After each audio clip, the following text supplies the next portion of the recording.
नमस्कार मित्रों, आज की कहानी का शीर्षक है सर्वाधिक उज्जवल कौन। एक दिन की बात है। बादशाह अकबर अपने दरबार में बैठे हुए थे। बीरबल भी सभा में उपस्थित थे। बादशाह ने अनायास ही अपने दरबारियों से प्रश्न किया, कोई बता सकता है कि सर्वाधिक उज्जवल कौन है।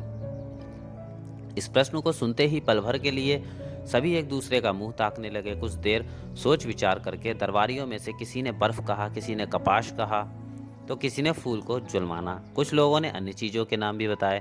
सबके उत्तर सुनकर कपास तथा दूध को अधिक उज्जवल माना गया।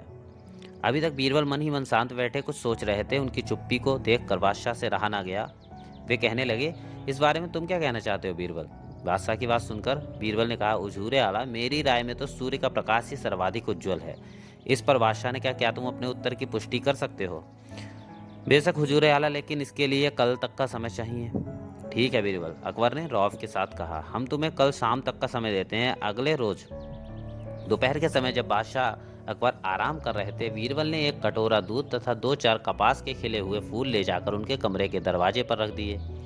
यह कमरा चारों ओर से बंद था। इसमें सूर्य का प्रकाश बिल्कुल नहीं आ रहा था। बीरबल ने यह कार्य चुपचाप किया था। आराम करके बादशाह अकबर जैसे ही उठे तो वे सीधे दरवाजे की ओर गए। उनके पैर की ठोकर लगते ही सारा दूध फर्श पर बिखर गया। द्वार खुलते ही सूर्य का प्रकाश कमरे में पहुंचा तो अकबर को ठीक दरवाजे के करीब कपास के फूल एवं कटोरा देखकर बड़ा आश्चर्य हुआ। बादशाह कमरे से बाहर आए तो बीरबल को वहां पाकर समझ गए कि ऐसा बीरबल का ही किया धरा है। बादशाह ने बीरबल से इस कारगुजारी का कारण पूछा। इस पर बीरबल ने विनम्रता पूर्वक कहा, जहां पना, कल आपने मुझे अपने उत्तर की पुष्टि करने का हुक्म दिया था। आज मैंने आपके उसी हुक्म का पालन किया है। मैंने अपनी बात सच्ची साबित कर दी है। मुझे पूरी उम्मीद है कि अब तो आप समझ ही गए होंगे कि इन तीनों चीजों में सर्वाधिक उज्जवल कौन है। मैंने दूध व कपास को इसीलिए यहाँ रखा था कि इनकी उज्ज्वलता में किसी को शक ना हो। फिर भी आपको ये चीजें नजर नहीं आईं।